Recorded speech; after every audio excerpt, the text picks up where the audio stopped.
C'était complètement une contre-culture, hein. Il n'y avait pas de code, il n'y avait rien, on ne respectait rien. On se roulait par terre, on skate dans la rue, enfin il faut aimer quoi. Alors il y a eu plusieurs vagues, hein. Il y a eu aussi une vague dans les années, enfin c'est précis en 1978, mais après il y a eu un boom du skate, mais plus vers les années 2000.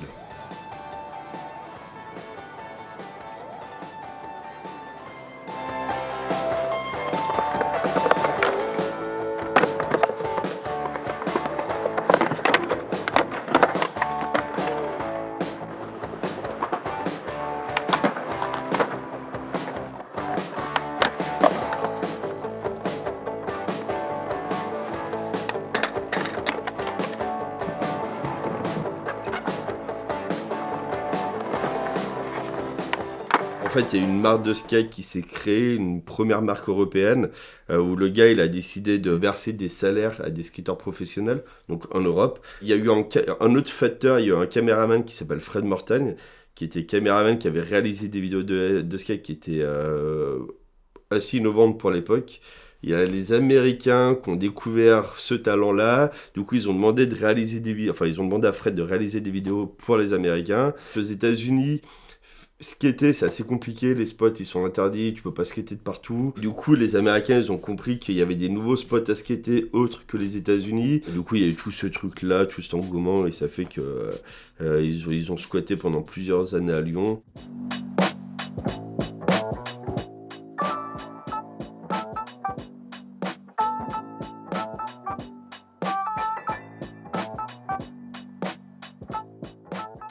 Le spot iconique HDV, qui est l'hôtel de ville, place Louis Pradel. C'est facile, les skateurs à droite, à gauche peuvent tous se retrouver à l'hôtel de ville. Et en fait, c'est que surtout le sol de la place est lisse. Donc c'est assez intéressant pour pouvoir skater, c'est assez doux comme sol. Et puis après, l'architecture en fait de la place, il y a des bancs, il y a une petite pyramide. Du coup, nous on s'amuse à monter en skate dessus. Enfin, voilà, le spot est assez fou. Ça fait que le spot il a popé. Ouais.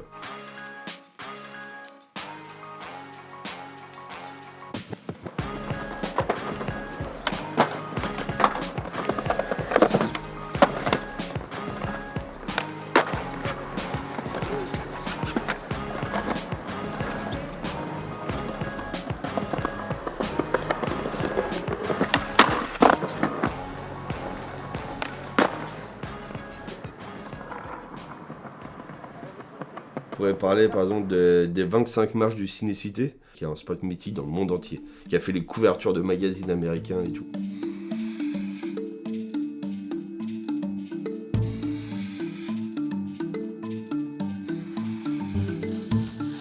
Il y a un gars dans les années 2000 qui s'est lancé, qui s'est mis le défi de sauter ces marches-là. Ça n'a jamais été réalisé, c'était trop gros.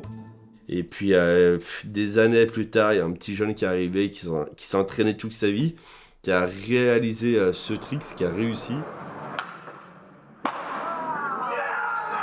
C'est vrai que la planche de skate, c'est quand même un support qui est assez fou parce que tu as une planche en bois où dedans tu peux mettre des choses, des dessins. Et du coup, bah, tu as plein de thèmes qui sont abordés, donc ça peut être tout et n'importe quoi. Puis alors là, de plus en plus, avant, on se tapait des planches avec des logos. C'était pas très très foufou, mais bah, les gens ils achetaient quoi la marque ils aimaient bien. Mais maintenant les marques elles ont compris ça autrement. Et en fait ils font des collaborations avec des artistes ou des sociétés ou des associations, etc.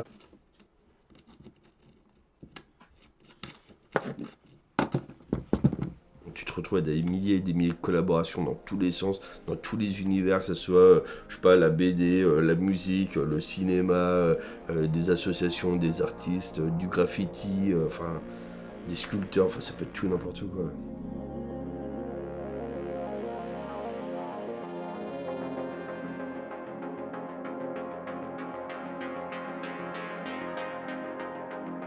J'ai commencé à accumuler, à acheter. À savoir que là, dans le musée, j'avais compté, mais je sais plus, mais je crois qu'il y a 850 planches exposées. Quand j'ai ouvert, bah, là, je me suis rendu compte qu'il fallait que j'investisse dans d'autres objets encore plus vieux ou des choses que j'aimais pas, mais qui permettent de raconter aux gens l'évolution du skateboard.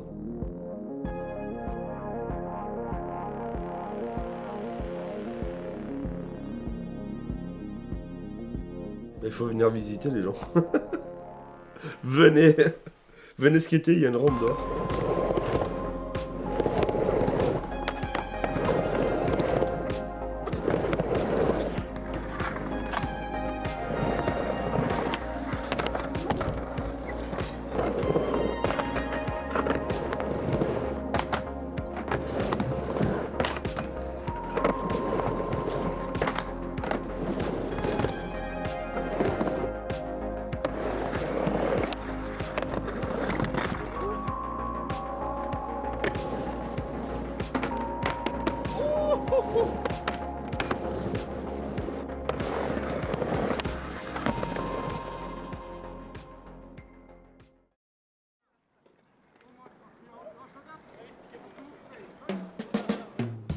L'industrie du skateboard, il est colossal en vrai.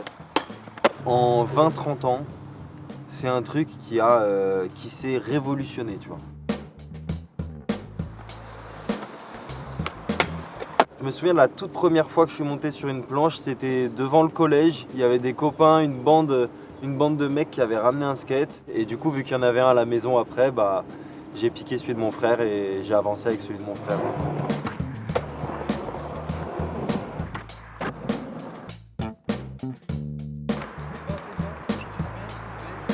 On a plein de valeurs déjà qui constituent le skate, que ce soit le partage parce que on le fait à plusieurs, mais que ce soit aussi apprendre l'échec. Concrètement dans le skate on passe 90% de notre temps à se rouler par terre jusqu'à ce que petit à petit on progresse et qu'on ait moins peur. Et en fait il y a vraiment ce truc de lance-toi quoi, faut se lancer.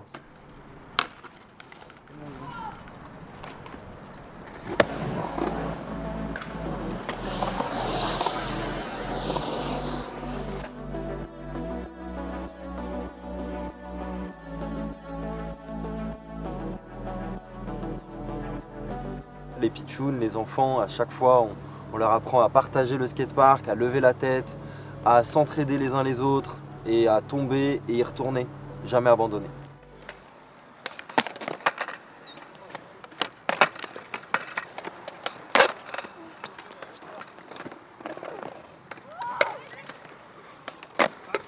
On a près de 120 élèves dans la semaine, tous les âges, tous les niveaux, tous les genres, tous les styles.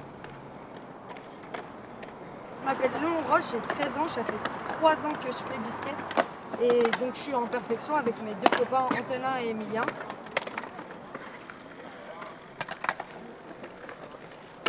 Moi c'est Antonin Fine, j'ai 11 ans, j'ai commencé le skate à Lyon.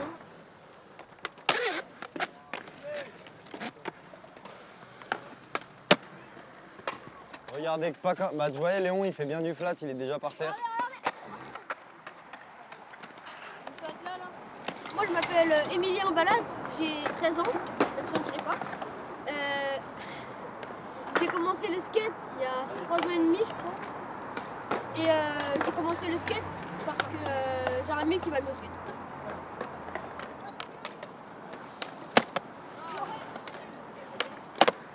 C'est sûr, le skate, il y a deux choses, c'était beaucoup des gars jeunes et beaucoup en street aussi. Tu vois, il y avait moins de skateparks, il y avait moins cette approche-là du skateboard qu'on a aujourd'hui où c'est skatepark, diversité, mixité. Alors qu'au final, ça reste toujours le même bout de bois avec 4 roulettes.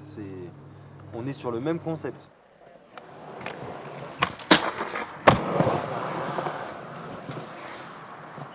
On essaye de faire perdurer cette culture avec aussi des événements. Et donc voilà, globalement, l'association elle a pour but de promouvoir et de mettre en avant la pratique du skateboard.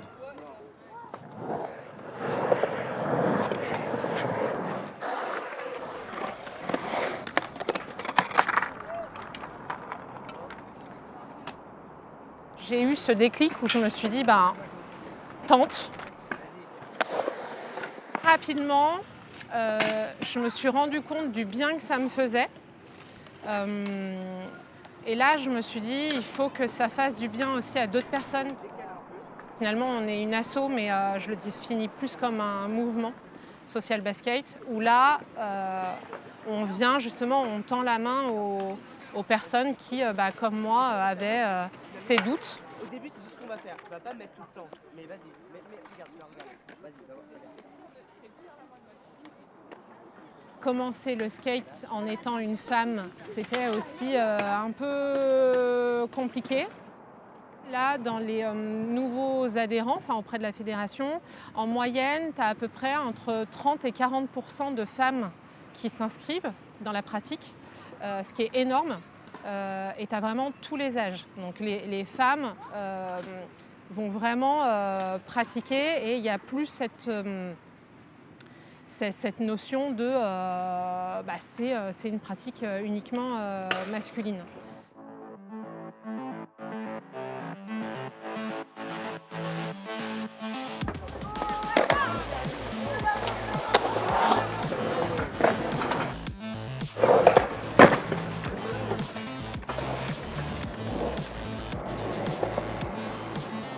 Donc nous, on s'ouvre vraiment à tout type de personnes. Pour moi, l'inclusivité est égale à la mixité. C'est-à-dire qu'il faut qu'on apprenne à faire les uns avec les autres, avec nos différences, parce que finalement, c'est nos différences qui vont nous élever.